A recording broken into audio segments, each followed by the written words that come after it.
الرحيم الحمد لله رب العالمين والصلاة والسلام على سيد المرسلين وعلى آله وأصحابه وأهل بيته أجمعين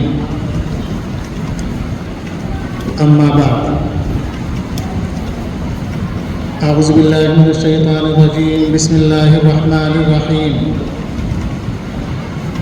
وما أمروا إلا ليعبدوا الله مخلصين له الدين حنفاء ويقيموا الصلاة وذلك دين القيمة صدق الله العظيم.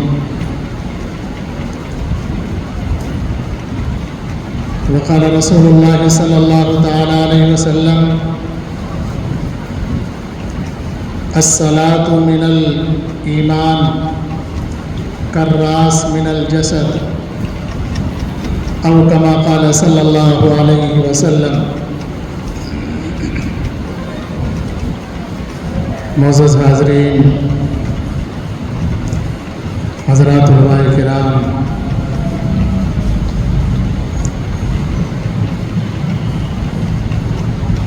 آپ حضرات، الحمدللہ آج محرم کی 8 تاریخ ہے. پابندی سے ان جلسوں میں شریک ہو رہے ہیں اور اس شرکت کو اپنے لیے سعادت سمجھ رہے ہیں. اللہ رب العالمین واقعی طور پر، حقیقی طور پر ان جلسوں کی حاضری اور سعادت کو، شرکت کو ہمارے لیے سعادت بنا دے. یہ 15 روزہ اجلاس آپ نے مختلف عنوانات میں اس جلسے کے بارے میں سنا ہے، پڑھا ہے کہ یہ 15 روزہ تبلیغی اور اصلاحی جلسے ہوتے ہیں. جلسوں کا عنوان شہداء اسلام ہے. شہداء اسلام کی جو ہیڈنگ آپ پوسٹر کے اندر دیکھتے ہیں اس کو آپ پڑھیں تو جلسوں کے مقاصد آپ کے سامنے اجاگر ہوکر آئیں گے.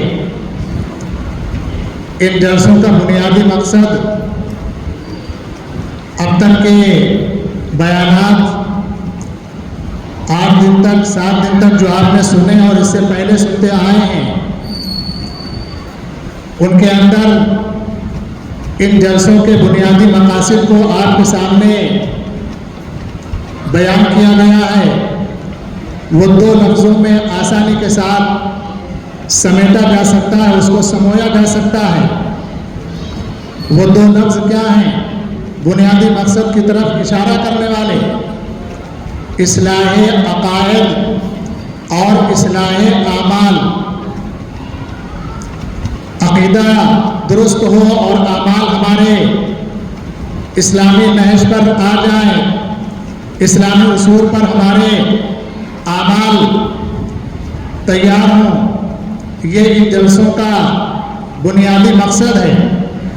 ایک طرف عقیدے کی اصلاح اور دوسری طرف اعمال کی اصلاح، اور دونوں یہ بنیادی چیزیں ہیں.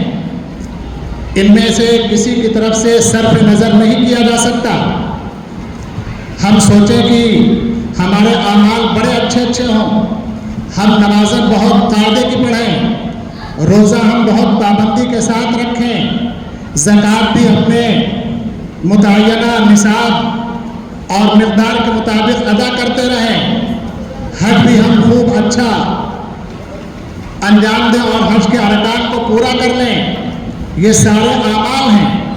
ان تمام اعمال کو ہم بہت خوبصورتی کے ساتھ اور پوری اس کی ندامتوں کا لحاظ اور خیال کرتے ہوئے ان اعمال کو ہم ادا کر لیں.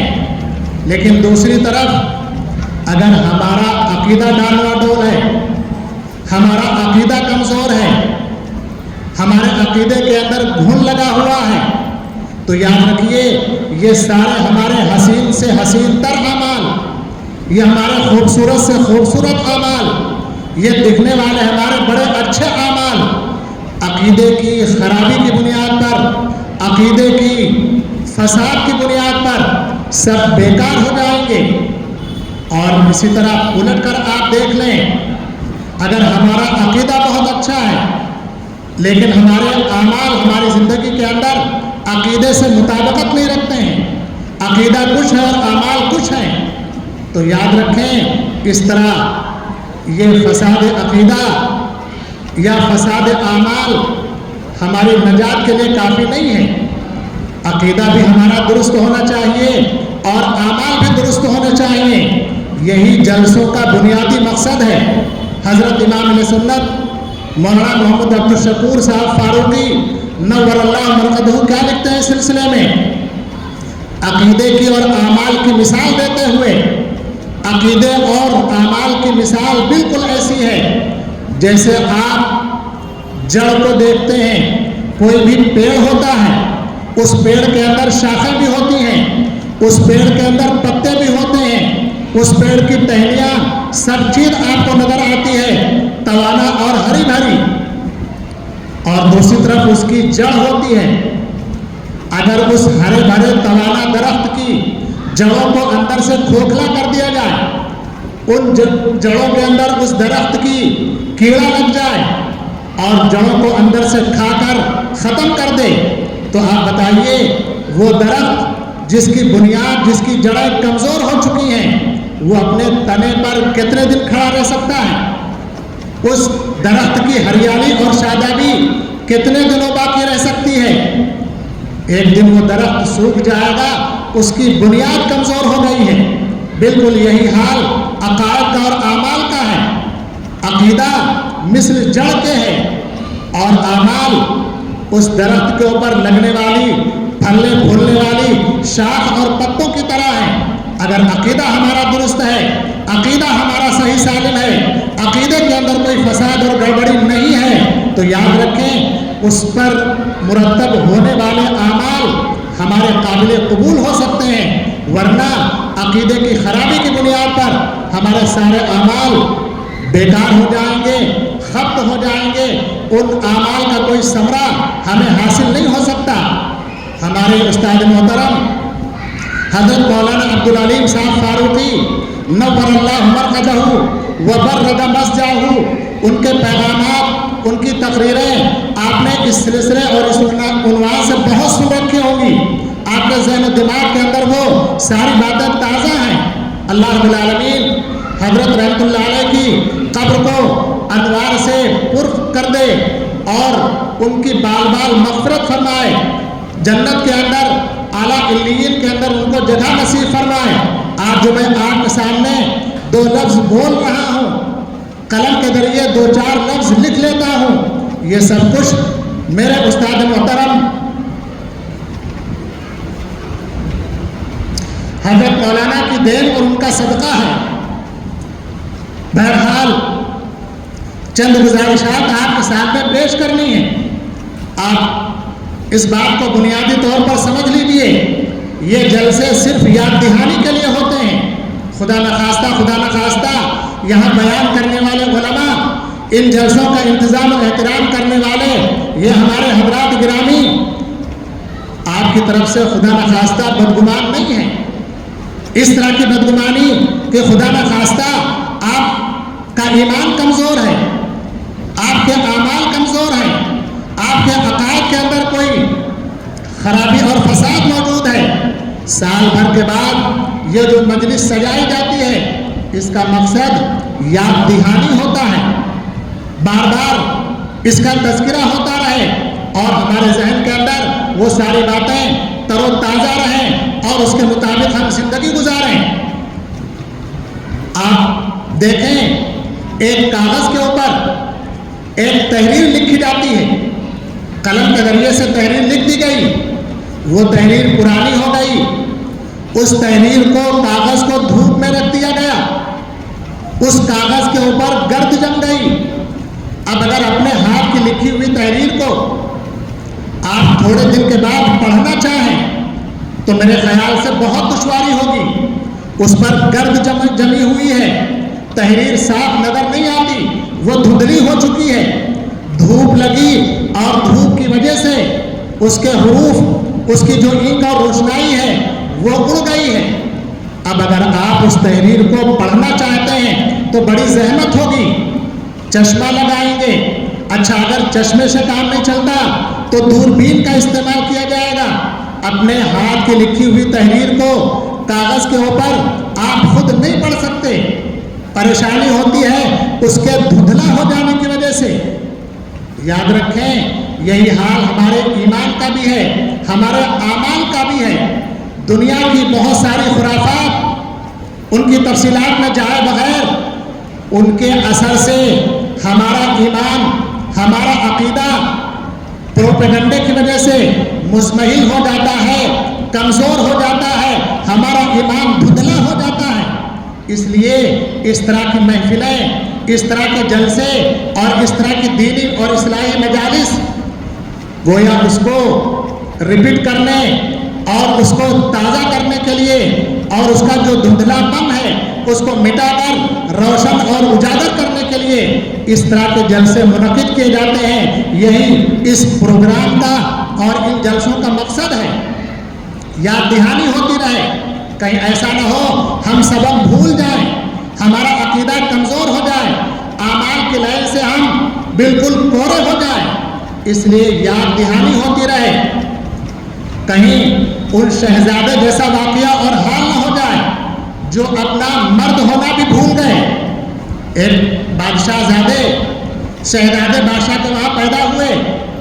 بادشاہ نے سوچا شہزادہ ہے، آگے چل کر اس کو تخت خلافت پر بیٹھنا ہے، حکومت کی باغ ڈور اس کے ہاتھوں میں آنے والی ہے۔ اگر یہ بگڑ گیا، خراب ہو گیا تو پھر حکومت کا سارا نظام درہم برہم ہو جائے گا اور حکومت ہمارے خاندان سے، ہمارے ہاتھوں سے نکل جائے گی۔ لہذا اب بچوں کو باہر نہ بھیجا جائے، فوجیوں کے بچے ہیں، سپاہیوں کے بچے ہیں، ادھر ادھر کے آوارہ بچے ہیں۔ اگر یہ شہزادہ ان کے اندر گیا اور ان کی صحبت اختیار کی تو پھر اس کے اخلاق بگڑ جائیں گے۔ جو شاہانہ مزاج ہے اور جو شاہانہ تربیت اور اخلاق ہونے چاہیے وہ اس بچے کے اندر نہیں رہیں گے۔ لہذا بادشاہ نے سوچا اب اس کی تربیت کی جائے تو کیسے، باہر نہ بھیجو، محل کے اندر رہنا چاہیے شہزادے کو ہر وقت۔ اب شہزادہ محل میں رہتا ہے تو محل میں کون ہوتا ہے؟ ظاہر سی بات ہے محل کے اندر خادمائیں ہیں، باندیاں ہیں، نوکرانیاں ہیں، ان کے بچے ہیں، یہی تو سب ہوں گے دربار میں۔ اب بادشاہ کے بیٹے کی، شہزادے کی تربیت ہو رہی ہے، کہاں ہو رہی ہے؟ بادشاہ کے گھر میں ہو رہی ہے۔ محل کے اندر بادشاہ اپنے بچے کی تربیت کر رہا ہے، کس کے اندر کر رہا ہے؟ محل میں رہنے والی عورتوں میں، باندیوں میں، وہاں رہنے والی بچیوں میں تربیت ہو رہی ہے، کس کی؟ شہزادے کی تربیت ہو رہی ہے۔ شہزادے بڑے ہوئے، شہزادے بلوغت کی عمر کو پہنچ گئے، بالغ ہو گئے، صاحب شعور ہو گئے، سمجھدار بن گئے، بڑے ہو گئے، اچھی خاصی عمر ہو گئی۔ اب ان کا کوئی دوست نہیں ہے، باہر اس شہزادے کا کوئی دوست نہیں ہے، اگر ہے تو محل کے اندر ساری کی ساری ان کی سہیلیاں ہیں، شہزادے ہیں، ان کا کوئی دوست نہیں، ان کا کوئی یار نہیں، باہر کی زندگی سے ان کا کوئی مطلب نہیں۔ اب محل کے اندر تو صرف لڑکیاں، عورتیں، لہذا ان کا دوست کون بنے؟ سب ان کی سہیلیاں ہیں۔ ایک دن اتفاق محل کے اندر ایک سانپ نکل آیا۔ جب سانپ نکلا تو عورتیں کمزور دل کی، کم ہمت، سانپ کو دیکھ کر سب دہشت زدہ ہو گئی، ڈر گئی، خوف و ہراس کے عالم میں ادھر ادھر بھاگنے لگی، چلانے لگی، ہے کوئی مرد جو اس سانپ کو مار دے۔ اب عورتیں چلا رہی ہیں، عورتیں چیخ رہی ہیں، آواز لگا رہی ہیں، ہے کوئی مرد جو اس سانپ کو مار دے۔ انہیں نے شہزادے صاحب وہ بھی آواز لگا رہے ہیں، ہے کوئی مرد جو اس سانپ کو مار دے۔ محل کی ایک بیگم نے شہزادے کے کندھے پہ ہاتھ رکھا، میاں شہزادے جہاں پناہ، آپ بھی تو مرد ہیں۔ اب جب بیگم نے کندھے پر ہاتھ رکھ کر ان سے کہا آپ بھی تو مرد ہیں. تو ان کو یاد آیا ارے میں بھی مرد ہوں. اب تک کہ وہ اپنی مردانگی بھولے ہوئے ہیں. عورتوں میں رہ کر کے, باندیوں میں رہ کر کے انہیں پتہ بھی نہیں چلا کہ ہم مرد ہیں یا عورت ہیں. جب ان کو توجہ دلائی گئی اور ان کے کندھے پر ہاتھ رکھ کر ان کو مخاطب کیا گیا آپ بھی مرد ہیں, تب اس بیچارے کو یاد آیا کہ ہم بھی مرد ہیں. اللہ معاف فرمائے, کہیں ہمارا بھی ایسا حال تو نہیں ہے. ہم مسلمان ہیں اور ہمارا ہم مسلمان ہونا ہمیں یاد نہ ہو. ہم توحید پرست ہیں, توحید کا عقیدہ رکھنے والے ہیں, رسالت کا عقیدہ رکھنے والے ہیں, آخرت کے عقیدے پر یقین رکھنے والے ہیں.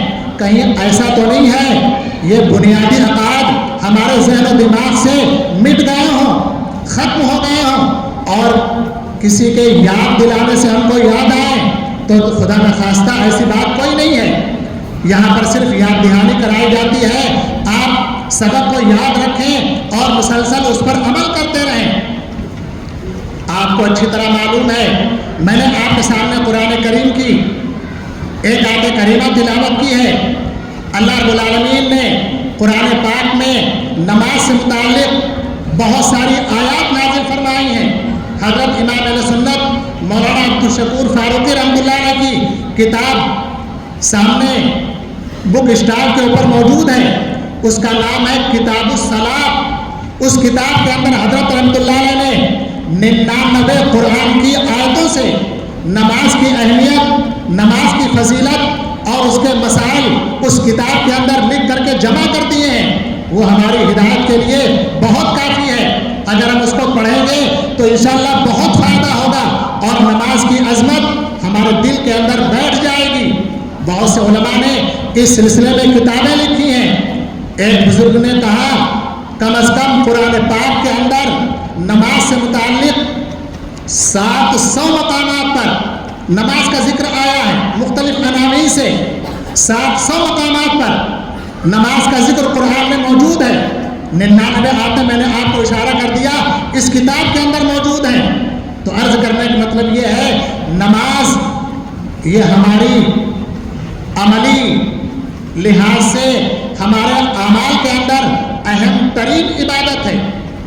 عقائد کے لائن سے دوسری باتیں ہیں, اعمال کے لائن سے اگر دیکھیں گے تو سب سے اہم ترین عبادت ہمارے اعمال کے اندر, عملی عبادتوں کے اندر سب سے اہم عبادت کیا ہے؟ سب سے اہم عبادت نماز ہے. انبیاء کرام علیہ السلام دنیا میں تشریف لائے, ان کا سب سے پہلا سبق کیا ہوتا تھا؟ ان کا پہلا سبق ہوتا تھا اللہ کی وحدانیت کا عقیدہ دل کے اندر بٹھانا, رسولوں کی رسالت کا اپنے ماننے والوں سے اقرار کروانا, آخرت کا عقیدہ. یہ 3 بنیادی عقائد ہیں. عقیدے توحید کے بعد انبیاء کرام علیہ السلام سب سے پہلے جس بات کی دعوت دیتے تھے وہ کیا ہوتی تھی؟ نماز ہوتی تھی. قرآن پاک میں اس آیت کریمہ میں رب ذوالجلال اسی بات کی طرف اشارہ کرتا ہے. وَمَا أُمِرُوا إِلَّا لِيَعْبُدُوا اللَّهَ. ان کو حکم نہیں دیا مگر اسی بات کا, صرف اس بات کا انہیں حکم کیا گیا. کہے کا لا تعبدوا الا اياه, صرف ایک اللہ کی عبادت کریں. وحدانیت کی تعلیم دی جا رہی ہے. وما امروا الا ليعبدوا الله مخلصين له الدين. دین کو اسی کے لیے خالص کرتے ہوئے اپنی جتنی عبادات ہو سکتی ہیں سب اللہ کے لیے ہیں. ہمارا پورا کا پورا دین صرف اللہ کے لیے ہے. دینی اعمال صرف اللہ کے لیے. یہ توحید کی تعلیم, اخلاص کی تعلیم. اور اس کے بعد کیا کہا گیا؟ مخلصین لہ الدین حنفاء ویقیموا الصلاۃ. اور نماز قائم کریں. توحید کی تعلیم کے بعد, عقیدہ توحید کو مضبوط کرنے کے بعد نماز کی تعلیم, اقامت صلاۃ کا ذکر کیا جا رہا ہے. حضرت نبی پاک ہمارے آقا حضرت محمد الرسول اللہ صلی اللہ تعالی علیہ وسلم نے کیا ارشاد فرمایا؟ آپ کی کیا تعلیم تھی؟ آپ نے بتایا دیکھو نماز سے تمہاری زندگی خالی نہیں ہونا چاہیے. نماز کی اہمیت اور نماز کا مقام اور نماز کی تاکید اور اس کی فضیلت کو اچھی طرح سمجھ لو. میں نے آپ کے سامنے حدیث کا ٹکڑا پیش کیا تھا. کیا فرمایا پیارے آقا نے؟ الصلاۃ من الایمان کالراس من الجسد، نماز کی حیثیت دین کے اندر وہی ہے جو ہمارے جسم کے اندر سر کی حیثیت ہے۔ آپ اندازہ لگا لیجیے، اگر ہمارے جسم سے سر جدا ہو گیا، ہمارے اس سر کے اوپر، ہمارے اس ڈھانچے کے اوپر سر موجود نہیں ہے تو کیا ہمارا وجود ہوگا؟ یقیناً نہیں ہو سکتا۔ وہ ڈیڈ باڈی ہے، لاشا ہے جس کے اندر جان نہیں ہے، وہ مردہ ہے۔ اگر سر جسم سے ہٹ گیا، اسی طرح خیال کر لیجئے اور سوچ لیجئے آسانی کے ساتھ، اگر دین دار ہم بنتے ہیں، دین کا دعویٰ کرتے ہیں اور ہمارے دین کے اندر، ہماری زندگی کے اندر نماز نہیں ہے تو پھر اس دین کا کیا اعتبار اور اس دین کی کیا حیثیت بنے گی؟ پیارے آقا حضرت محمد رسول اللہ صلی اللہ علیہ وسلم دنیا سے جا رہے ہیں تو کس کی تاکید کر رہے ہیں؟ نماز کی تاکید ہے۔ جتنے انبیاء کرام دنیا کے اندر آئے، دنیا سے جاتے ہوئے سارے انبیاء آخری وصیت اور آخری تاکید جو کر کے جا رہے ہیں وہ نماز کی تاکید کر کے جا رہے ہیں، نماز کی وصیت کر کے جا رہے ہیں۔ پیارے آقا فرماتے ہیں الصلاۃ وما ملکت ایمانکم، آخری لمحے ہیں، مرض الوفات کے اندر آپ مبتلا ہیں، آخری دن چل رہے ہیں، آپ کیا فرما رہے ہیں؟ اپنی امت کو سبق دے رہے ہیں، تاکید کاہے کی کر رہے ہیں؟ الصلاۃ وما ملکت ایمانکم، خبردار یاد رکھو، کان کھول کر سن لو، نماز کا خیال رکھنا، نماز کا خیال رکھنا، وما ملکت ایمانکم، اور جو تمہارے تابع، تمہارے ماتحت، تمہاری باندیاں ہیں، تمہارے خادم ہیں، تمہارے نوکر ہیں، ان کا بھی خیال رکھنا، ان کا بھی لحاظ رکھنا۔ آپ نے حق اللہ کی بھی تعلیم دی اور حق العباد کی بھی تعلیم دی۔ یہ پیغمبر کی وہ نصیحت ہے، وہ تعلیم ہے کہ پیغمبر اپنی زندگی کا آغاز بھی اسی سے کرتے ہیں اور اپنی زندگی کا اختتام بھی اسی پر ہوتا ہے۔ نبی اکرم علیہ السلام کا کیا دستور تھا؟ آپ گورنر بھیجتے ہیں علاقوں کے اندر، اپنے قاصد بھیجتے ہیں تو ان کو کیا تعلیم دیتے ہیں؟ روایت کے اندر آتا ہے، حضرت عبداللہ بن عباس رضی اللہ تعالیٰ عنہ راوی ہیں، نبی اکرم صلی اللہ علیہ وسلم نے حضرت معاذ بن جبل کو یمن کا گورنر بنا کر بھیجا، یمن کی طرف روانہ کر رہے ہیں اور کیا تعلیم دے رہے ہیں؟ اے معاذ، تم ایسی قوم کے پاس جا رہے ہو جو اہل کتاب ہیں، ان کو سب سے پہلے کاہے کی تعلیم دینا؟ ان کو اس بات کی تعلیم دینا کہ اللہ کے علاوہ کوئی معبود نہیں اور محمد الرسول اللہ، محمد اللہ کے رسول ہیں، اس کی تعلیم دینا۔ عقیدہ توحید، سب سے پہلے توحید کا عقیدہ جما دینا، رسالت کا عقیدہ ان کا پختہ کر دینا، اور پھر اس کے بعد کیا کہا؟ پھر بعد میں یہ بتا دینا، ان کو آگاہ کر دینا، ان اللہ قد فرض علیکم 5 صلوات فی اليوم واللیلہ، اللہ نے تمہارے اوپر 5 نمازیں رات اور دن کے اندر فرض کی ہیں۔ یہ ہے نبی پاک علیہ السلام کی تعلیم۔ سیدنا حضرت فاروق اعظم عمر ابن الخطاب رضی اللہ تعالیٰ عنہ اپنے گورنروں کو، اپنے عاملوں کو ایک گشتی فرمان لکھتے ہیں، اس کے اندر کیا لکھا ہوا ہے؟ اے لوگوں، نماز کا خیال رکھنا، ان اہم امورکم عندی الصلاۃ، میرے نزدیک تمہارے تمام کاموں میں، جو تمہارے کاموں پر ذمہ داریاں ڈالی گئی ہیں، ان تمام ذمہ داریوں میں، ان تمام فرائض میں، ان تمام کاموں کے اندر تمہارا سب سے اہم ترین فریضہ کیا ہے؟ نماز قائم کرنا۔ فرمایا جو آدمی نماز قائم کرے گا، جو ہمارا عامل اور گورنر نماز کا اہتمام اور خیال کرے گا، وہ اپنے دین کو محفوظ کر لے گا، دین کو بچا لے گا، اور جس نے اس کو ضائع کر دیا فمن زیّاہا فہو لما سواہا ازیا، تو اس کے علاوہ جو اور ذمہ داریاں ہیں ان کو تو بدرجہ اولا ضائع کرے گا۔ جب نماز کو ضائع کر رہا ہے، اللہ کا حکم ہے، اللہ کا امر ہے، اللہ کا فریضہ ہے، تو اور جو ذمہ داریاں اس پر ڈالی گئی ہیں ان کو تو وہ سب سے پہلے ضائع کرنے والا ہوگا۔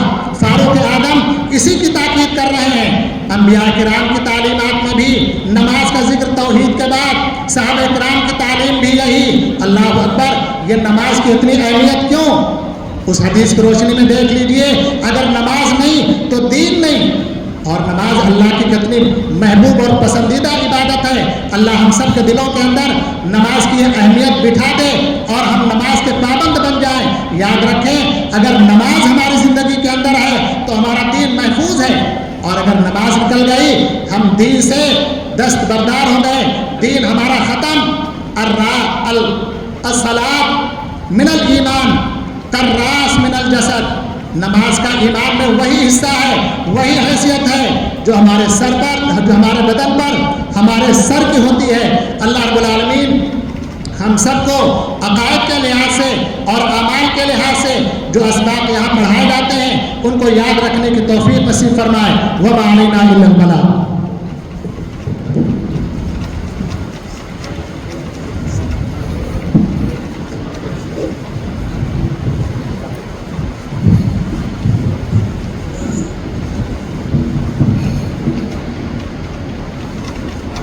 آج کے جلسے کے لیے جو میں نے اعلان کیا تھا کہ ہمارے باہر سے آئے ہوئے مہمان بزرگ, بہت معتبر مستند عالم دین حضرت مولانا اسجد قاسمی ندوی, استاد حدیث مدرسہ امدادیہ مراد آباد, ان کا بیان ہوگا. اور ان سے پہلے مولانا عبدالسمیع صاحب استاد دارالمعلمین کا بیان تھا, آپ نے سنا. مولانا نے ان جلسوں کے مقاصد کے اوپر روشنی ڈالی اور اس کے ساتھ ساتھ یہ بات بھی انہوں نے یاد دلائی کہ یہاں اس سے پہلے بھی یہ بات کہی جاتی تھی کہ یہ عام جلسوں کی طریقے کے جلسے نہیں ہیں بلکہ یہ درس کے پروگرام ہیں, یہ اسباق ہیں. جو مضامین ہر سال بیان ہوتے ہیں وہ مضامین اس سال بھی بیان ہو رہے ہیں, ہمیشہ بیان ہوں گے. صحابہ کا تذکرہ پہلے بھی ہوا تھا اور آج بھی ہوگا اور آج کے بعد بھی ہوگا. نماز کی تاکید کے سلسلے میں مولانا نے جو احادیث, جو قرآن مجید کی آیات آپ کے سامنے پیش کی, آپ کیا سمجھتے ہیں بغیر نماز کے کامیابی ہو جائے گی؟ قرآن مجید میں اللہ فرماتا ہے قد افلح المؤمنون, کامیاب ہو گئی ایمان والے. معلوم یہ ہوا کہ کامیابی کے لیے سب سے پہلی شرط اگر کوئی ہے تو ایمان ہے. اس کے بعد اللہ کیا فرماتا ہے الذین هم فی صلاتهم خاشعون, جو نماز پڑھنے والے, سب نماز پڑھنے والے نہیں, جو اپنی نمازوں میں خشوع اور خضوع اختیار کرنے والے, دل سے نماز پڑھنے والے. حضور کے زمانے میں دو طرح کا نماز پڑھنے والے تھے, ایک منافق تھے اور ایک صحابہ تھے. صحابہ کی نماز کیسے ہوتی تھی؟ قرآن کہتا ہے يَبْتَغُ تَرَاهُمْ رُكَّعًا سُجَّدًا يَبْتَغُونَ فَضْلًا مِنَ اللَّهِ وَرِضْوَانًا. اے پیغمبر آپ ان کو رکوع میں دیکھیں گے, سجدے میں دیکھیں گے اور اللہ کی خوشنودی حاصل کرتے ہوئے دیکھیں گے. جہاں منافقوں کی نماز کا ذکر ہے اللہ فرماتا ہے وَإِذَا قَامُوا إِلَى الصَّلَاةِ قَامُوا كُسَالَىٰ يُرَاءُونَ النَّاسَ وَلَا يَذْكُرُونَ اللَّهَ إِلَّا قَلِيلًا. ان کا مقصد تو صرف دکھاوا تھا. مقصد یہ ہے کہ نماز یہ ہمارے دین کی حفاظت کا ذریعہ ہے, ہماری مسجدوں کی حفاظت کا ذریعہ. ہم روئے نہ اس بات پر کہ ہماری مسجد چلی گئی, اس کے ذمہ دار ہم خود ہیں. اگر ہماری مسجد ہمارے ہاتھ سے جاتی ہے اس کے قصوروار ہم خود ہیں. اللہ پاک ہم سب کو ایمان, اعمال صالحہ, اس کے تمام لوازمات, اس کی جزئیات اور اس کے تمام تقاضوں کو پورا کرنے کی توفیق نصیب فرمائے. تاخیر ہو رہی ہے, حضرت مولانا تشریف فرما ہے. انتہائی ادب اور احترام کے ساتھ مولانا اسجد صاحب سے میں درخواست کرتا ہوں کہ آئیں اور اپنے مواعظ حسنہ سے ہم سب کو مستفید فرمائیں. حضرت مولانا اسجد قاسمی ندوی.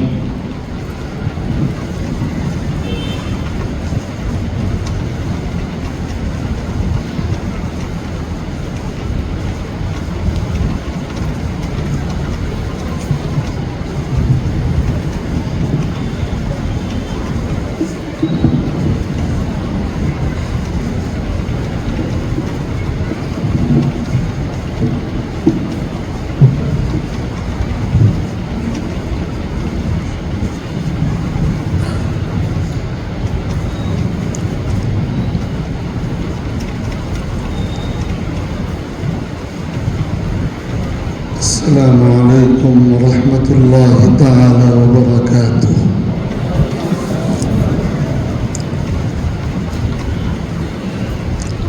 الحمد لله وكفى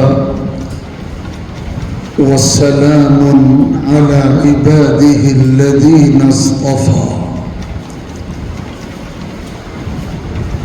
أما بعد فأعوذ بالله من الشيطان الرجيم.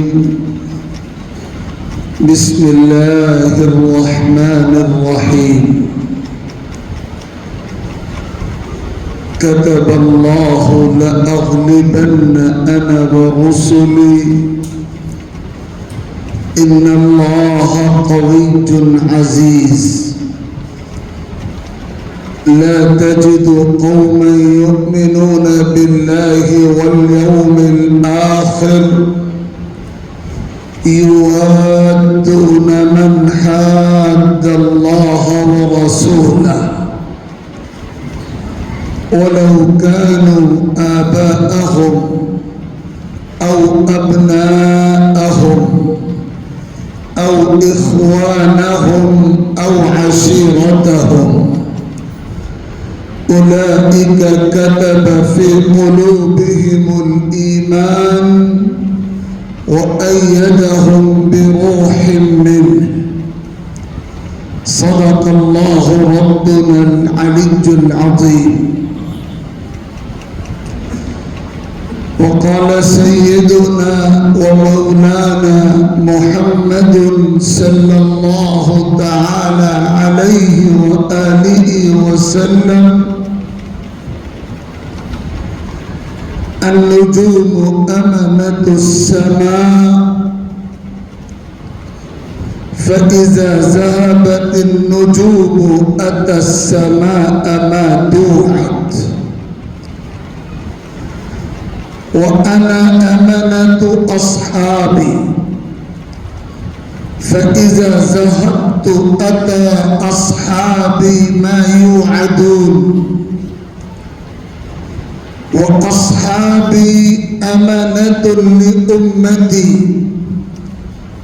فإذا ذهب أصحابي أتى أمتي ما يوعدون. صدق رسول الله صلى الله عليه وسلم.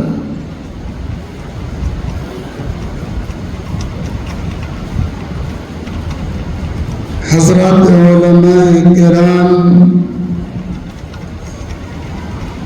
بزرگان محترم،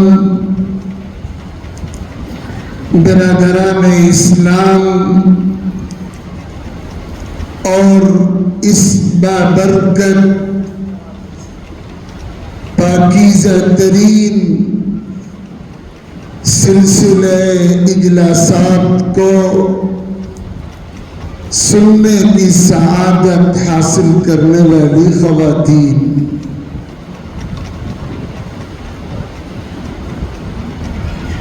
اللہ رب العزت کی بارگاہ میں جس قدر بھی شکر ادا کیا جائے کم ہے کہ اس میں اس عظیم الشان مرکزی، تاریخی اور فکری، بلکہ فکر و عمل کی تمام بنیادوں کو مستحکم کرنے کا مشن لے کر مسلسل جاری رہنے والے اس بابرکت سلسلے سے وابستہ ہونے کی توفیق عطا فرمائی ہے۔ اللہ رب العزت اس سلسلے کو قائم و دائم رکھے اور ہمارے جن بزرگوں نے جس خلوص نیت کے ساتھ اس پاکیزہ سلسلے کی بنا ڈالی اور اس کے فروغ کے لیے مسلسل اپنے آپ کو لگائے رکھا اور کھلائے رکھا، ان کی تمام خدمات کو حسن قبول عطا فرما کر شایان شان اجر عطا فرمائے۔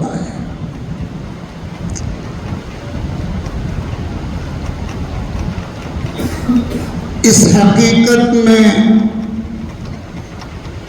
اور اس سچائی میں کسی بھی ایمان رکھنے والے کو ادنا درجے کا شک اور تردد نہیں ہو سکتا کہ اللہ رب العزت نے اپنی اس زمین پر، اس کائنات میں حضرات انبیاء کرام کے پاکیزہ سلسلے کے بعد جس جماعت اور جس گروہ کو سب سے زیادہ تقدس اور عظمت عطا فرمائی ہے، وہ نبی اکرم صلی اللہ علیہ وسلم کی تربیت کا فیض حاصل کرنے والے صحابہ اور صحابیات کی مقدس جماعت ہے۔ اور انبیاء کرام کے بعد یہ واحد وہ جماعت ہے جس کا ہر فرد، کیا جوان، کیا ادھیڑ، کیا بوڑھا، کیا مرد، کیا خاتون، اس جماعت کا ہر فرد ایسی عظیم الشان فضیلتیں، ایسی عظمتیں اور کردار و عمل اور ایمان و یقین کی ایسی نمایاں خصوصیات رکھنے والا ہے کہ پوری جماعت اور اس جماعت کا ہر فرد قیامت کی صبح تک آنے والے تمام انسانوں کے لیے ہر قسم کے آلات میں نمونے اور مثال اور آئیڈیل کا مقام رکھتا ہے۔ میں نے سرور کائنات جناب رسول اللہ صلی اللہ علیہ وسلم کی ایک حدیث پاک جو تمام حدیث کی کتابوں میں سوائے چند کتابوں کے استثناء کے انتہائی صحیح اور معتبر سند کے ساتھ نقل اور ذکر ہوئی ہے۔ آقا کریم صلی اللہ علیہ وسلم نے ارشاد فرمایا، النجوم امنۃ السماء فإذا ذهبت النجوم أتى السماء ما توعد۔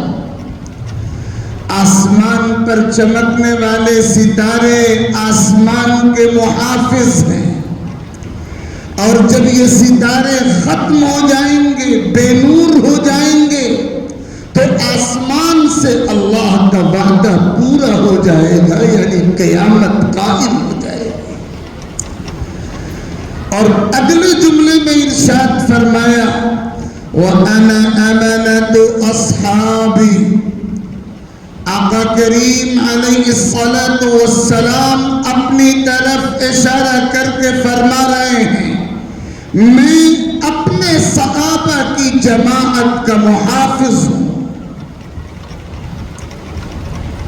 حضور اکرم علیہ الصلاۃ والسلام اپنی طرف اشارہ کر کے اعلان فرما رہے ہیں، میں اپنے صحابہ کی جماعت کا محافظ ہوں، کسی استثناء کے بغیر اور کسی تعیین کے بغیر پوری جماعت صحابہ سیدنا حضرت ابو بکر صدیق رضی اللہ تعالی عنہ سے جو قافلہ شروع ہوا، سیدنا حضرت علی مرتضی رضی اللہ عنہ سے جو قافلہ شروع ہوا، سیدنا حضرت زید ابن حارث رضی اللہ عنہ سے جو قافلہ شروع ہوا، اور سیدتنا ام المؤمنین حضرت خدیجۃ الکبریٰ رضی اللہ تعالی عنہا سے، اور سیدتنا حضرت ام ایمن رضی اللہ عنہا سے جو قافلہ شروع ہوا، اور سیدنا حضرت انس رضی اللہ عنہ اور سیدنا حضرت ابو الطفیل عامر رضی اللہ عنہ پر مکمل ہوا، 1.25 لاکھ مقدس افراد پر مشتمل صحابہ اور صحابیات کا یہ قافلہ آقا کریم علیہ السلام ان سب کے بارے میں فرما رہے ہیں کہ میں ان سب کا محافظ ہوں، اور جب میں دنیا سے رخصت ہو جاؤں گا تو پھر صحابہ کے سامنے وہ آلات آ کر رہیں گے جن آلات کا ان سے وعدہ کیا گیا ہے اور جن کی پیشگوئی فرمائی گئی ہے، اور پھر اگلے جملے میں جو حقیقت آقا کریم صلی اللہ علیہ وسلم نے بیان فرمائی،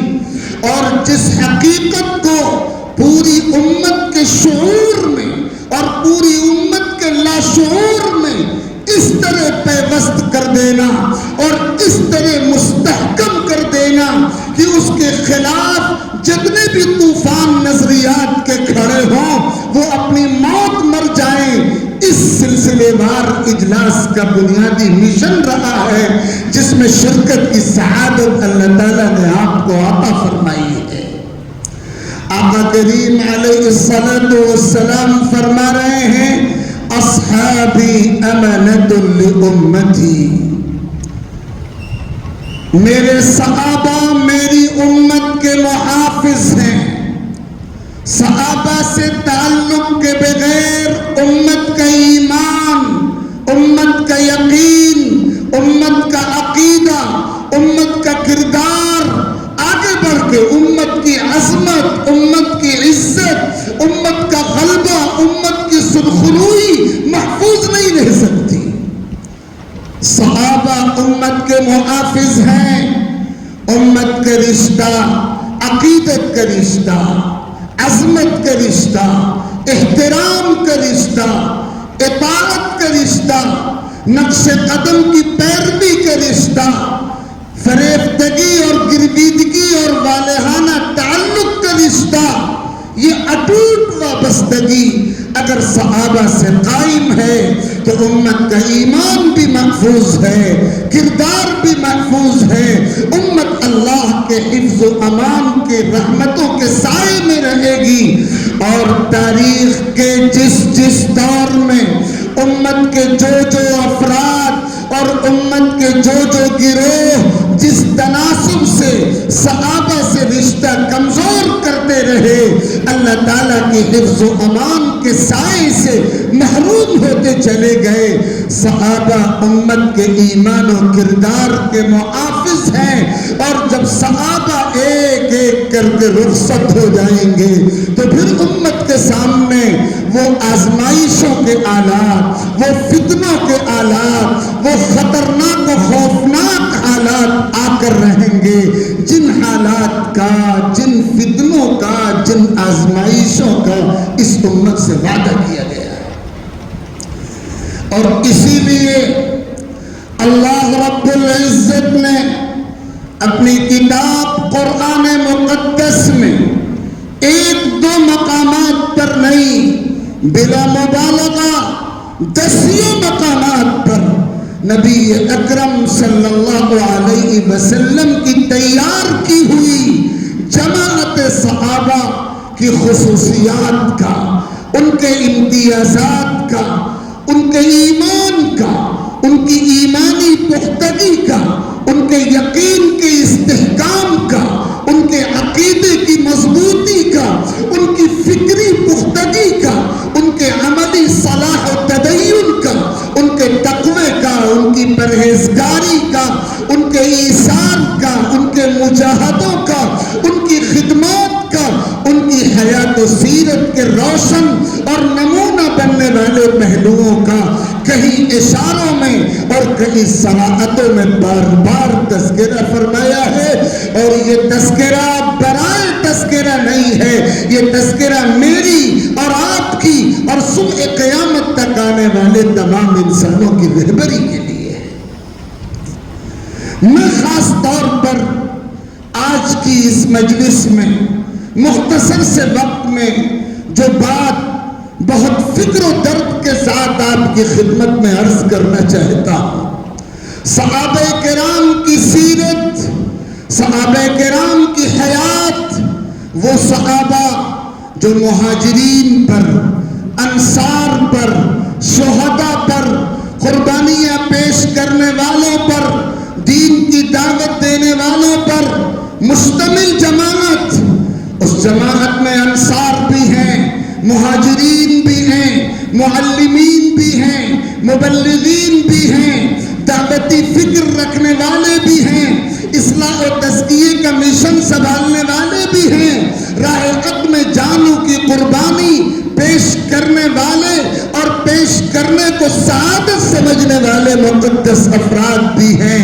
اس پوری جماعت صحابہ کی سیرت، ان کی حیات، ان کے کردار و عمل کا جو سب سے روشن پہلو ہے، اور آج کے موجودہ حالات میں صحابہ کی سیرت سے، شہدائے راہ حق کی سیرت سے جو سب سے روشن سبق، سب سے زندہ اور انقلابی پیغام پوری امت کو اور خاص طور پر ہم کو اور آپ کو حاصل ہوتا ہے، اللہ کرے کہ ہم دل کے کانوں سے ان حقیقتوں کو سمجھیں اور عمل کے جذبے اور ارادے سے سمجھیں، اور اللہ کرے کہ صحابہ کرام کے کردار و عمل کی نقل اتارنے کی ہوڑ، نقل اتارنے کا جذبہ اور اس کی فکر ہماری زندگیوں میں بیدار ہو جائے۔ اللہ تعالیٰ نے حضرات صحابہ کرام رضوان اللہ علیہم اجمعین کے جس امتیازی وصف کو قرآن میں بار بار ذکر فرمایا اور بار بار کوٹ کیا ہے، وہ ان کے اندر کے ایمان کی پختگی ہے، ان کے عقیدے کی پختگی، ان کی فکر کی سلامتی، ان کے ایمان کی مضبوطی۔ مخالف حالات کیسے ہی کیوں نہ آ جائیں، اور کفر کی طاقتیں اور ظلم کی طاقتیں اور رکاوٹ پیدا کرنے والے عناصر کتنا ہی کیوں نہ دندناتے پھریں، صحابہ کا کردار یہ بتاتا ہے کہ انہوں نے اپنے ایمان کی بنیادوں پر، اپنے یقین کی بنیادوں پر، اپنے عقیدہ حق کی بنیادوں پر کبھی کوئی سمجھوتا، کبھی کوئی مصالحت، کبھی کوئی مفاہمت، کبھی کوئی کمپرومائز نہیں کیا۔ ایسا بے لچک ایمان، ایسا پختہ ایمان۔ میں نے خطبے میں سورۃ المجادلہ کی آخری آیتیں تلاوت کرنے کی سعادت حاصل کی۔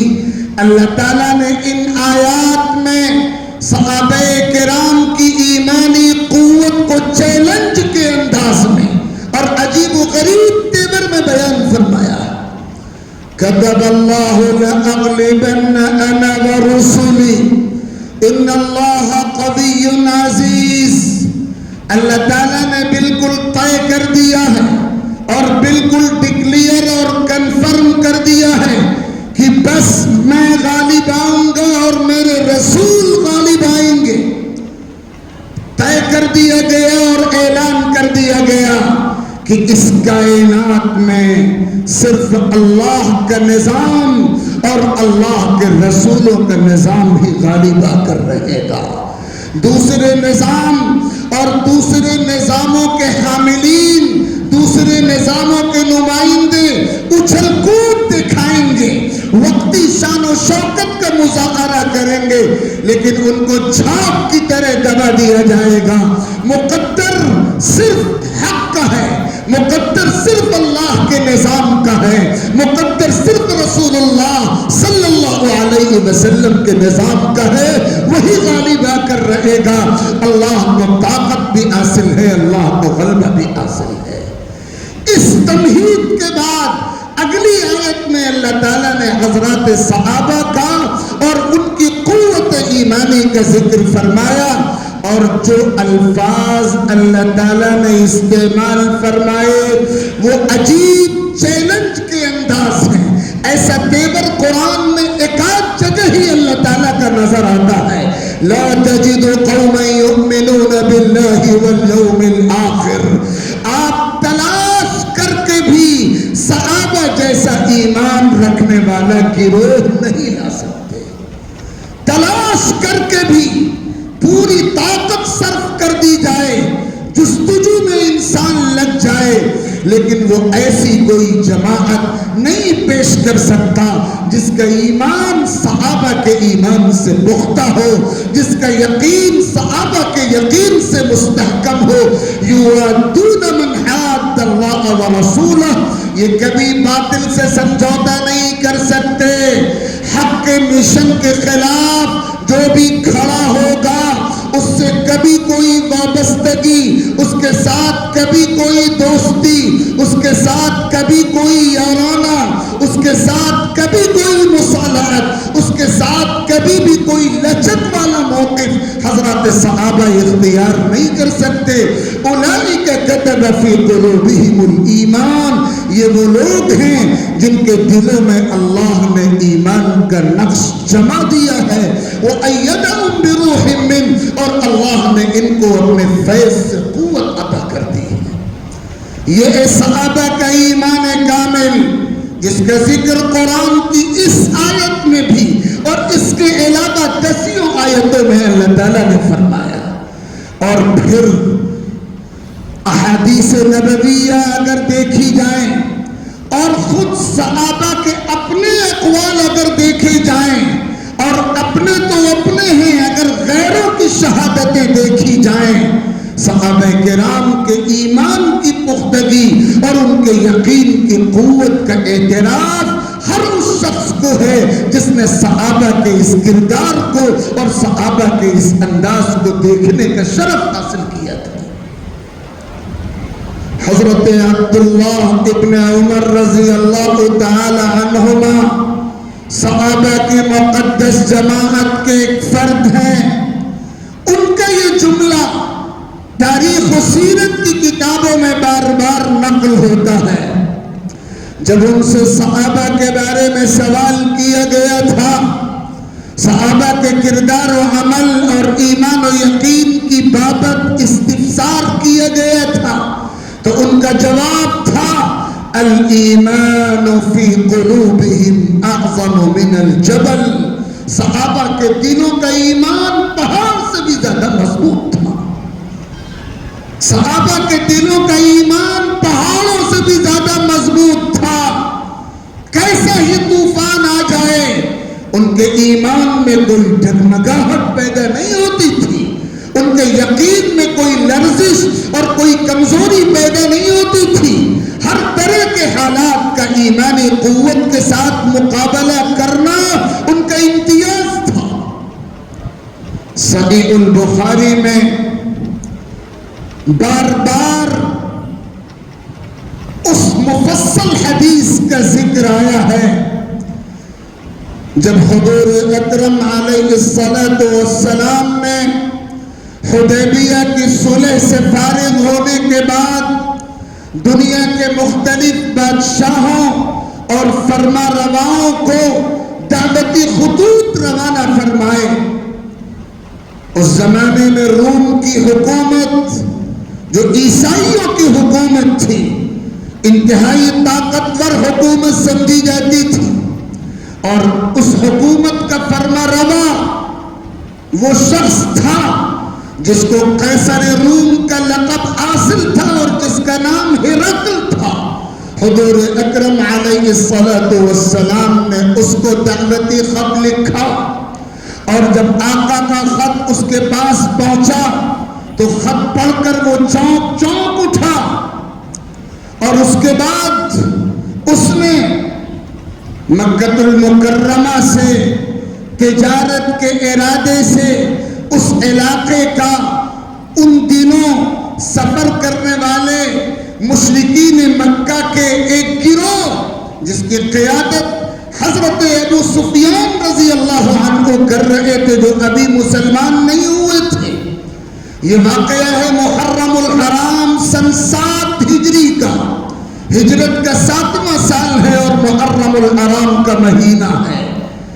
اس نے حضرت ابو سفیان کو اور ان کے قافلے کو بلایا اور آقا کریم صلی اللہ علیہ وسلم کے بارے میں اور مسلمانوں کے بارے میں اور اسلام کے احکام اور تعلیمات کے بارے میں سوالات کیے. ان سوالات میں ایک سوال جو میں آج آپ کی خدمت میں عرض کر رہا ہوں، ابو سفیان سے قیصر روم ہرقل نے ایک سوال یہ کیا تھا کہ یہ بتاؤ هل يرتد احد منهم سخطا لدينه بعد ان يدخل فيه؟ کیا اسلام کی اب تک کی تاریخ میں، اسلام کی اب تک کی تاریخ میں سوال ہو رہا ہے محرم سن 7 میں، ہجرت کو 6 سال پورے ہو چکے ہیں اور ہجرت سے پہلے مکہ المکرمہ میں آقا کریم صلی اللہ علیہ وسلم نبوت کے بعد 13 سال گزار آئے ہیں. اسلام کی 19 سالہ تاریخ میں، کیا اسلام کی اب تک کی 19 سالہ تاریخ میں کوئی ایک مثال بھی ایسی ہے کہ کوئی مسلمان اسلام کا کلمہ پڑھنے کے بعد اسلام سے متنفر ہو جائے اور نفرت کی وجہ سے مرتد ہو جائے؟ ایک مثال اسلام کی 19 سالہ تاریخ میں ہو تو بتاؤ. ابو سفیان نے ابھی کلمہ نہیں پڑھا ہے، ابھی 1.5 سال باقی ہے ان کے قبول اسلام میں. وہ رمضان سن 8 میں اسلام لائے ہیں اور واقعہ محرم سن 7 کا ہے. 1.5 سال سے زائد کا عرصہ ہے ان کے قبول اسلام میں.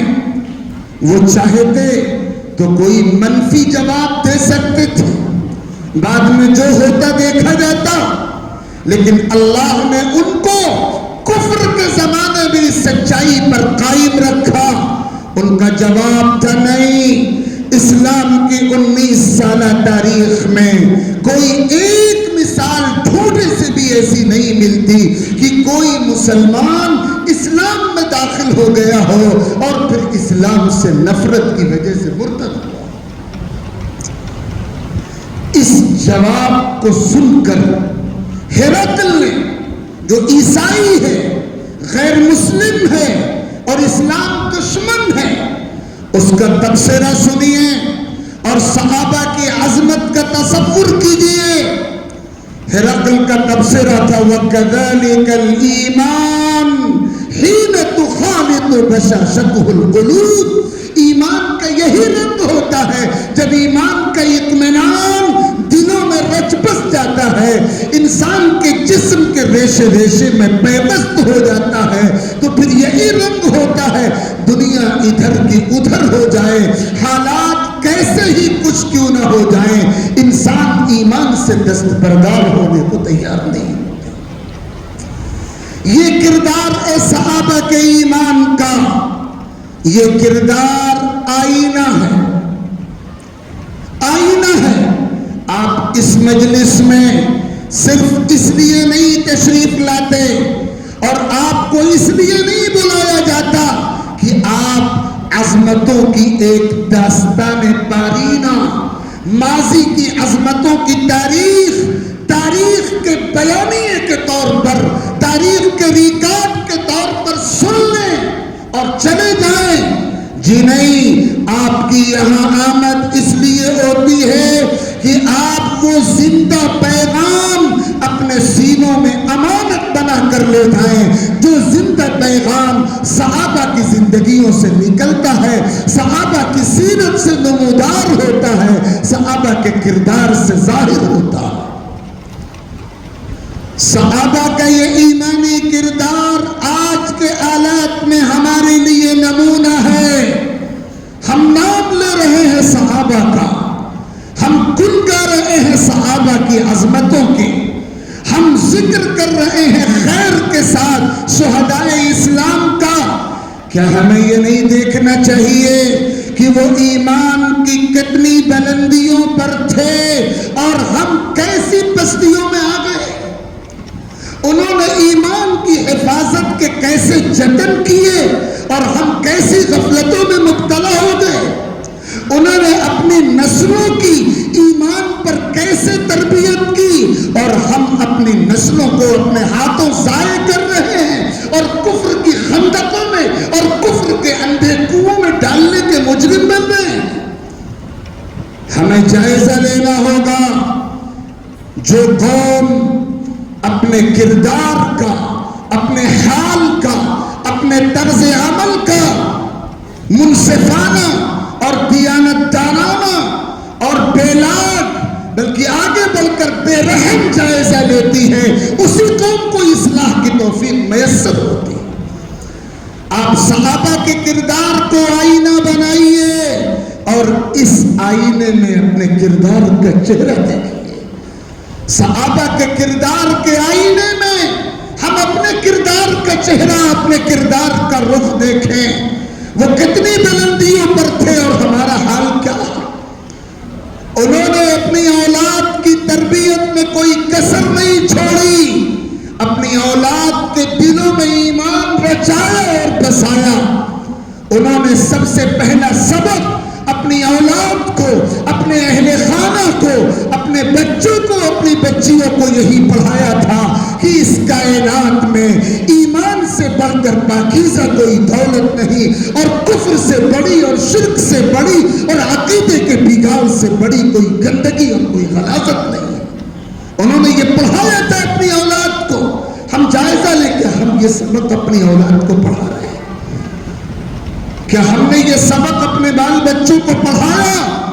اگر ہم یہ سبق پڑھاتے ہوتے تو ایسے واقعات ہمارے سماج میں ظاہر نہ ہوتے جو پوری امت کی شرمندگی کا باعث بنتے ہیں، جو پوری امت کا سر شرم سے جھکا دیتے. میں صحابہ کے کردار کے حوالے سے آپ کی خدمت میں یہ بات عرض کرتا ہوں. اللہ کے واسطے حالات کے تیور کو دیکھیے. آپ نارمل صورتحال میں نہیں ہیں، آپ ایمرجنسی صورتحال میں ہیں. نارمل صورتحال ہو تو اگر امت کے افراد کچھ غفلت کا مظاہرہ بھی کر لیں تو کچھ گنجائش نکل سکتی ہے. ہم ایمرجنسی صورتحال میں ہیں، ہمیں ایک لمحے کے لیے بھی غفلت کا مظاہرہ نہیں کرنا ہے. ہمیں 24 گھنٹے بیدار اور ہمیشہ الرٹ موڈ میں رہنا ہے. جو طاقتیں باطل کی نمائندہ ہیں، جو طاقتیں باطل کا مشن لے کر کھڑی ہوئی ہیں، جو اسلام اور عقیدہ برحق کے خلاف طوفان کھڑا کیے ہوئے ہیں، وہ طاقتیں اپنے بیرونی اور اندرونی نمائندوں کے ساتھ، اپنے بیرونی اور اندرونی چیلوں کے ساتھ، اپنے ان نمائندوں کے ساتھ جو علل اعلان کام کر رہے ہیں اور اپنے ان نمائندوں کے ساتھ جو ہمارے درمیان ہمارے لبادے میں دین کے نام پر دین سے دور کرنے کا کام کر رہے ہیں، ان تمام نمائندوں کے ساتھ باطل طاقتیں ایک پلیٹ فارم پر متحد ہیں. ان کا مشن ہے محمد الرسول اللہ کی امت کو محمد الرسول اللہ سے کاٹ دیا جائے، قرآن کی امت کو قرآن سے کاٹ دیا جائے، حدیث کو ماننے والے حدیث سے کٹ جائیں، سنت کے عاشق سنت سے بیگانہ ہو جائیں، صحابہ کے غلام صحابہ کے تعلق سے برے عقائد اور برے خیالات اور بدگمانیوں کا شکار ہو جائیں، ان کے دلوں سے صحابہ کی عظمت کا سبق نکال دیا جائے، صحابہ کے تعلق سے بدگمانی کا زہر بھر دیا جائے، ان کی فکری بنیادوں کو کمزور کر دیا جائے. فکری بنیاد بنیاد کمزور ہوتی ہے تو عمل خود بخود کمزور ہوتا ہے. تھیوریکل بنیادیں کمزور ہوں گی تو پریکٹیکل بنیادیں آپ سے آپ کمزور ہو جائیں. یہ نشانہ ہے جس پہ کام ہو رہا ہے. اس کی تفصیل کا یہ موقع نہیں ہے، لیکن اللہ کے واسطے آنکھیں کھلی رکھیے. حالات کا رخ کیا ہے، دشمنوں کے عزائم کیا ہیں، وہ کتنے بیدار ہیں، وہ کتنی چستی کے ساتھ 24 گھنٹے کام کر رہے ہیں. اور ہماری حالت یہ ہے، میری بات سخت لگے تو مجھے معاف کر دیجئے گا، ہماری صورتحال یہ ہے کہ ہم صرف کھانے اور کمانے کی مشین بنے ہوئے ہیں. ہم نے یہ سمجھا ہے کہ ہمارا کام اپنا پیٹ پال لینا اور اپنی اولاد کا پیٹ پال لینا ہے. اپنی اولاد کو اعلیٰ اسکول میں عصری تعلیم دلوا کر اسے ڈگری ہولڈر بنا کر اس کے معاشی مستقبل کو سیو کر دینا ہے. دین سلامت رہے گا یا نہیں، فکر سلامت رہے گی یا نہیں، عقیدہ سلامت رہے گا یا نہیں، کردار پاکیزہ رہے گا یا نہیں، ایمان و کفر کا فرق زندگیوں میں باقی رہے گا یا نہیں، حلال و حرام کی تمیز ملحوظ رکھی جائے گی یا نہیں، ہماری کوئی فکر کوئی توجہ اس طرف نہیں ہے. اللہ کے واسطے صحابہ کی سیرت کا یہ سبق اپنی زندگیوں میں منتقل کیجئے کہ ہمیں سب سے پہلے اپنی اولاد کے دین کو بچانا ہے، اور سب کچھ سیکنڈ اور تھرڈ درجے کی چیزیں ہیں. دین ہماری پہلی چوائس ہے. ہم نے اپنی زندگی میں ترتیب الٹ دی ہے.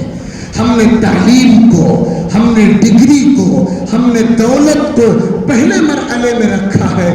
دین اور اخلاقیات سیکنڈ اور تھرڈ اور اس کے بعد کے درجے میں ہے. یہ ترتیب بدلی ہے تبھی ہم پر زوال و ادبار کے سائے مسلط. حالات خراب اسی لیے ہیں اور ہم لقمہ اور نوالا اسی لیے ہیں اور ہم بے بس اور کمزور اسی لیے ہیں کہ ہم نے وہ ترتیب الٹ دی ہے جو ترتیب حضور نے بتائی تھی، جو ترتیب صحابہ نے برت کے دکھائی تھی. کیا یہ سچائی نہیں ہے؟ کیا یہ حقیقت نہیں ہے؟ 98% مسلمان والدین، 98%، یہ بہت محتاط تجزیہ ہے. 98% مسلمان والدین اپنی اولاد کے لیے دینی تعلیم و تربیت کے بجائے عصری تعلیم و تربیت کے نظام کو منتخب کرتے ہیں اور ان کی کوئی توجہ دین پر، اخلاقیات پر نہیں ہوتی. 98% والدین. آپ اپنے محلے، اپنے علاقے، اپنے شہر کا جائزہ لیجئے اور جائزہ لیجئے کہ آپ یا آپ کے متعلقین، آپ کے آس پاس رہنے والے لوگ کیا فیصلہ کر رہے ہیں اپنی اولاد کے لیے. ان کی زندگی میں اولاد کے ایمان اور اولاد کے کردار کے تحفظ کا مسئلہ کتنی اہمیت رکھتا. یہ جائزہ لینے کی بات ہے. باطل پوری طاقت کے ساتھ شرک اور کفر کا زہر اور بدعقیدگی کے جراثیم ہماری نسلوں میں منتقل کر رہا ہے. پوری امت باطل کا ٹارگٹ ہے، لیکن امت کی نوجوان نسل اور خواتین کا طبقہ خصوصیت کے ساتھ باطل کا پہلا ٹارگٹ ہے. باطل کا پورا فوکس امت کے انہی دونوں طبقات پر ہے.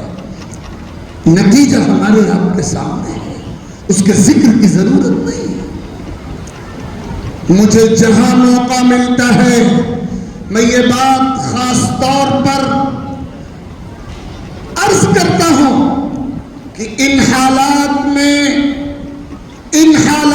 میں قرآن اور سنت، سیرت نبوی اور اسوہ صحابہ اور ہمارے نیک اسلاف کے طرز عمل سے جو سبق، جو بنیادی ہدایات ہمیں حاصل ہوتی ہیں، ان کا خلاصہ یہ ہے کہ ایک تو ہمیں اپنی اولاد کی قرآنی اور دین کی بنیادی تعلیم کا ٹھوس انتظام کرنا ہے. آپ کفر کے حالات کا مقابلہ نہیں کر سکتے اس کے بغیر. اگر آپ یہ چاہتے ہیں کہ آپ کے گھر کا ایمان سلامت رہے, آپ کے بچوں کا ایمان سلامت رہے, تو اس کے لیے پہلا کام نماز و روزے کی طرح فرض عین سمجھ کر آپ کو یہ کرنا پڑے گا کہ اپنی اولاد کی دینی, قرآنی, بنیادی تعلیم کا ٹھوس انتظام کیجئے. یہ فرض عین ہے, اس کے بغیر ایمان نہیں بچایا جا سکتا. آپ اپنے بچوں کو مدرسے میں داخل کرائیں یا مت کرائیں, مکتب میں داخل کرائیں یا مت کرائیں, مسجد میں لگنے والی قرآنی درسگاہ میں بھیجیں یا مت بھیجیں, آپ پرائیویٹ انتظام کریں, کل وقتی انتظام کریں, جز وقتی انتظام کریں, یہ آپ کا کام ہے, آپ کی ہیڈیک ہے. لیکن اپنی اولاد کو قرآن کی تعلیم اور دین کی بیسک باتوں کی تعلیم دلانا اور اس کا ٹھوس انتظام کرنا ہر مسلمان والد کا, ہر مسلمان والدہ کا فرض ہے. یہ فرض عین ہے, اس کے بغیر اولاد کا ایمان سلامت نہیں رہے گا. یہ طے کر کے یہاں سے جائیے. صحابہ کہا کرتے تھے تعلمنا الایمان ثم تعلمنا القرآن. ہم حضور کی خدمت میں پہلے ایمان سیکھتے تھے پھر قرآن سیکھتے تھے. یہ ان کا لن تھا. کیا سبق ہے اس کا؟ ہم نے یہ سبق بھلا دیا. اپنی اولاد کو قرآن سے اور دین کی بیسک باتوں کی تعلیم سے جوڑیے, یہ پہلا کام. اور دوسرا کام, اپنے گھر کے ماحول کو دین کا ماحول بنائیے. اگر گھر کے ماحول میں دین ہے تو اولاد دیندار ہوگی. اگر گھر کے ماحول میں دین نہیں ہے تو آپ کتنی ہی نمازیں کیوں نہ پڑھتے ہوں, کتنے ہی روزے کیوں نہ رکھتے ہوں, دین کے کتنے کام باہر کی زندگی میں کیوں نہ کرتے ہوں, اولاد کا دین سلامت نہیں رہے گا. لا یجتنی من القطاد الا الشوک. کانٹے دار درخت سے کانٹا ہی حاصل ہوتا ہے, پھول حاصل نہیں ہوتا. گھر کے ماحول میں جھوٹ ہوگا تو اولاد سچی نہیں ہو سکتی.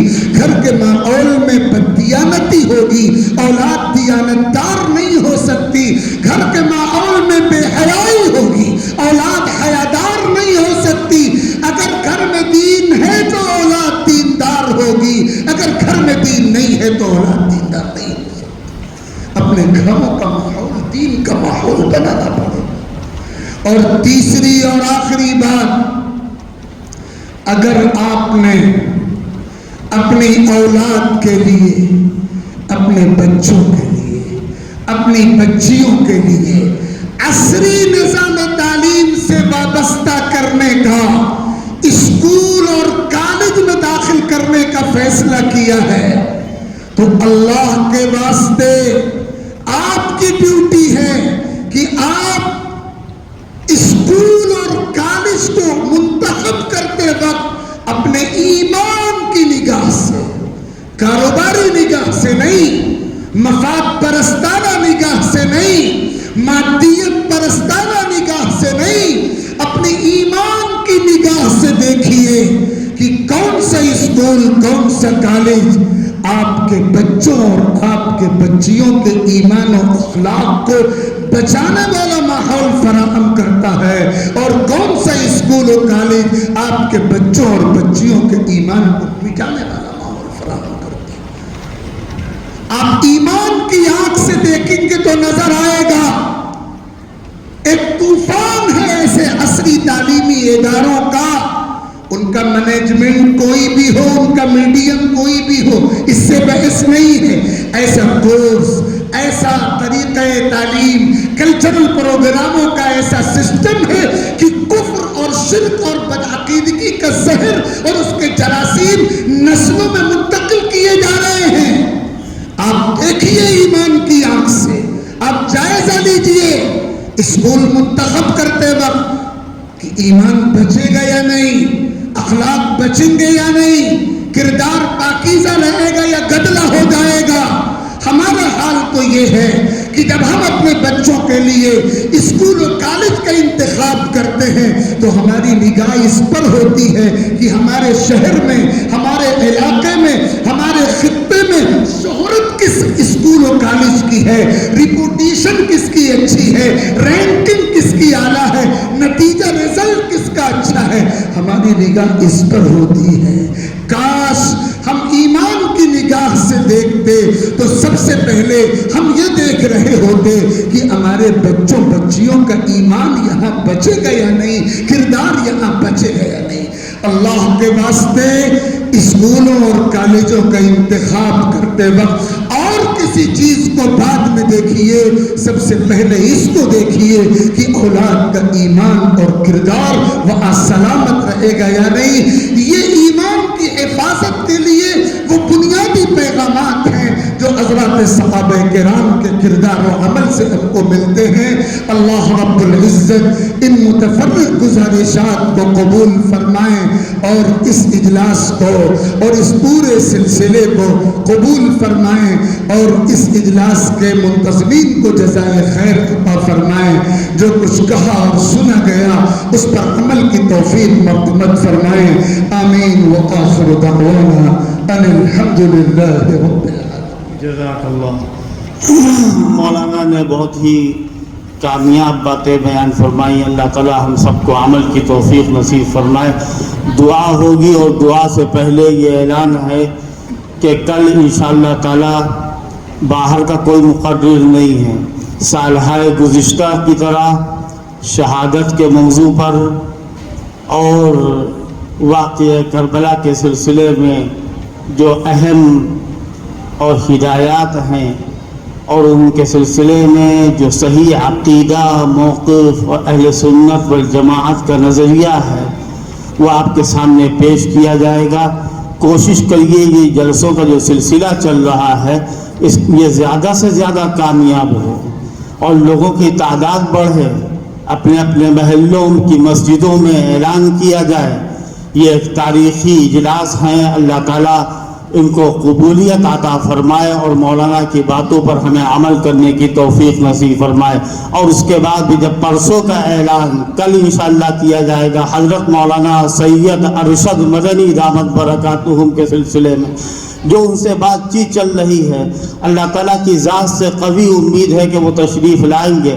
12 تاریخ ان کا وعدہ ہے۔ اب اللہ تعالیٰ سے دعا کریے کہ ان کی صحت ساتھ دے اور وہ ان جلسوں میں تشریف لائے اور ان کا آنا مبارک ہو۔ لا الہ الا اللہ وحدہ لا شریک لہ لہ الملک ولہ الحمد وہو علی کل شیء قدیر۔ ربنا آتنا من لدنک رحمہ وہیئ لنا من امرنا رشدا۔ ربنا لا تزغ قلوبنا بعد إذ هديتنا وهب لنا من لدنك رحمة إنك أنت الوهاب۔ ربنا اغفر لنا ذنوبنا وإسرافنا في أمرنا وثبت أقدامنا وانصرنا على القوم الكافرين۔ ربنا افتح بيننا وبين قومنا بالحق وأنت خير الفاتحين۔ سبحان ربك رب العزة عما يصفون وسلام على المرسلين والحمد لله رب العالمين۔